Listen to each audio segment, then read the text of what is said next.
சிம்மராசி நேயர்கள் அனைவருக்கும் வணக்கங்க.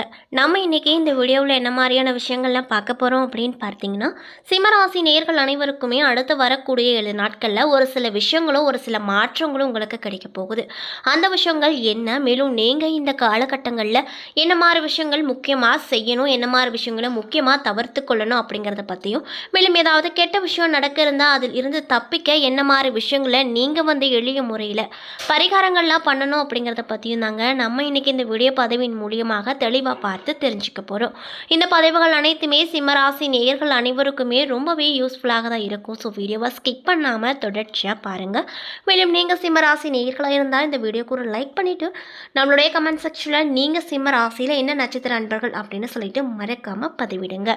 அதுக்கு முன்னாடி நீங்கள் இப்போ தான் நம்ம சேனலை ஃபர்ஸ்ட் டைம் பார்க்குற மாதிரி இருந்தால் மறக்காமல் சப்ஸ்கிரைப் பண்ணிவிட்டு கீழே இருக்கும் பெல்லைக்கானையும் மறக்காமல் கிளிக் பண்ணுங்கள்.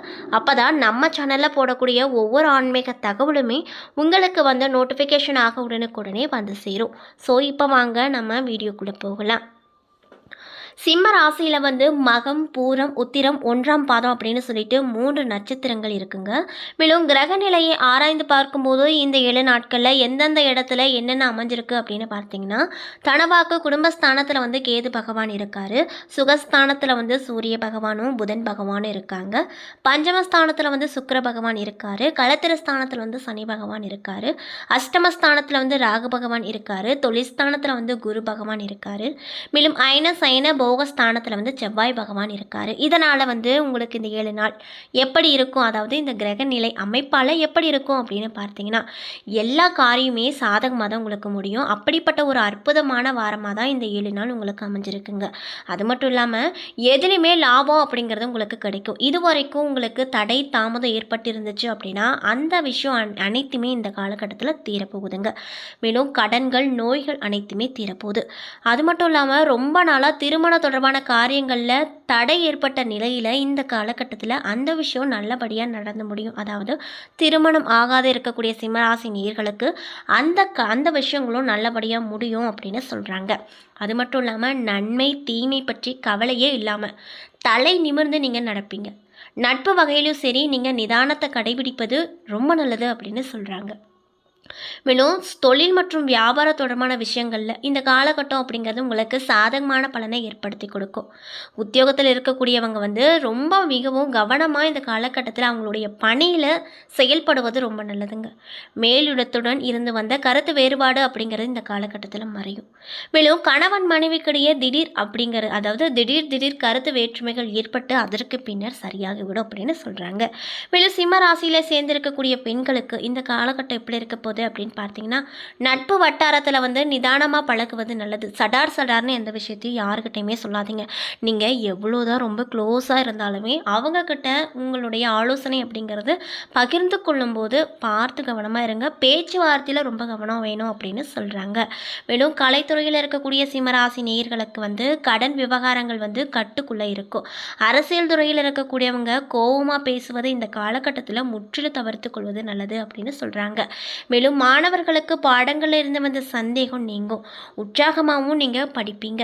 சக மாணவர்களிடம் பழகும்போது கவனத்தவை. ஆக மொத்தம் இந்த சிம்மராசி நேயர்களுக்கு இந்த 7 நாட்களில் யாருக்கிட்ட பேசினாலுமே சரி, கவனமாக பேசுவதும் நிதானத்தோடு பேசுவதும் ரொம்ப நல்லது. முக்கியமாக நீங்கள் என்ன விஷயம் பேசுகிறதா இருந்தாலும் யோசித்து பேசுங்க. படார்னு பேசிடாதீங்க. அதே போல் சிம்ம ராசியில் இருக்கக்கூடிய மகம் நட்சத்திர அன்பர்களுக்கு இந்த 7 நாள் எப்படி இருக்கும் அப்படின்னு பார்த்தீங்கன்னா, தன ரீதியில் எல்லா வகையிலுமே நிம்மதி மகிழ்ச்சியும் கிடைக்கும். அதாவது பண விஷயத்தில் உங்களுக்கு எல்லாமே கிடைக்கும் அப்படின்னு சொல்கிறாங்க. எல்லா முயற்சியிலுமே வெற்றி கிடைக்கும். புதிய நபர்களின் சேர்க்கையால் உதவிகள் உங்களுக்கு தக்க சமயத்தில் கேட்காமலே கிடைக்கும். பணவரத்து அப்படிங்கிறது அதிகரிக்கும். மேலும் குடும்பத்தில் இருந்து வந்த குழப்பங்கள் தீர எடுத்து வைக்கக்கூடிய முயற்சிகள் அனைத்துமே சாதகமான பலனை கொடுக்கும் அப்படின்னு சொல்கிறாங்க. மேலும் பூரம் நட்சத்திர அன்பர்களுக்கு இந்த காலகட்டம் எப்படி இருக்குன்னு பார்த்தீங்கன்னா, வீடு கட்டும் பணியில் ஈடுபட்டு இருக்கீங்க அப்படின்னா அதை தொடர்ந்து செய்து முடிக்க எடுக்க எடுக்கக்கூடிய முயற்சிகள் அனைத்திலுமே சாதகமான பலன் கிடைக்கும்.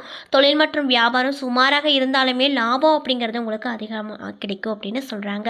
மேலும் நீங்கள் எடுத்து வைக்கக்கூடிய காரியங்கள் அனைத்துமே அனுகூலமாக இருக்கும். குடும்பத்தாரோடு விருந்து கேளிக்கை நிகழ்ச்சிகளில் பங்கேற்கும் வாய்ப்புகள் கிடைக்கும். மேலும் உத்திரம் 1ஆம் பாதம் நட்சத்திர அன்பர்களுக்கு இந்த காலகட்டம் எப்படி இருக்குன்னு பார்த்தீங்கன்னா, உத்தியோகத்தில் இருக்கக்கூடியவங்களுக்கு மேலதிகாரிகளின் உதவி அப்படிங்கிறது கேட்காமலே கிடைக்கும். சக ஊழியர்கள் உங்களுக்கு கௌரவம் அளிப்பாங்க. மேலிடத்திலிருந்து அனுகூலமான விஷயங்கள் நடக்கும். குடும்ப வேலை காரணமாக கூடுதல் நேரம் ஒதுக்கி அதனை செய்து முடிக்க நேரிடும் அப்படின்னு சொல்லப்படுதுங்க.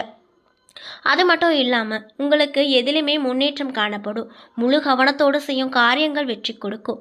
அதே போல் நீங்கள் இந்த காலகட்டத்தில் என்ன மாதிரியான விஷயங்கள் பரிகாரமாக செய்யணும் அப்படின்னு பார்த்தீங்கன்னா, முருகப்பெருமான செவ்வாய்க்கிழமை தோறும் விரதம் இருந்து வேண்டி வர உங்களுக்கு ஏற்பட்ட விஷயங்கள், அதாவது கடன் விஷயமாக இருந்தாலும் சரி, தொழில் விஷயமாக இருந்தாலும் சரி, குடும்ப விஷயமாக இருந்தாலும் சரி, எல்லாத்துலேயுமே ஒரு நல்ல முடிவு அந்த முருகப்பெருமான் நிச்சயமாக உங்களுக்கு கொடுப்பாங்க. ஸோ மறக்காமல் செவ்வாய்க்கிழமை தோறும் முருகப்பெருமானுக்கு விரதம் இருந்து பாருங்க, நல்ல பலனை அவர் உங்களுக்கு கொடுப்பாரு. மேலும் இந்த வீடியோ பிடிச்சிருந்தா லைக் பண்ணுங்க, ஷேர் பண்ணுங்க, மறக்காம நம்ம சேனலை சப்ஸ்கிரைப் பண்ணிடுங்க. நன்றி.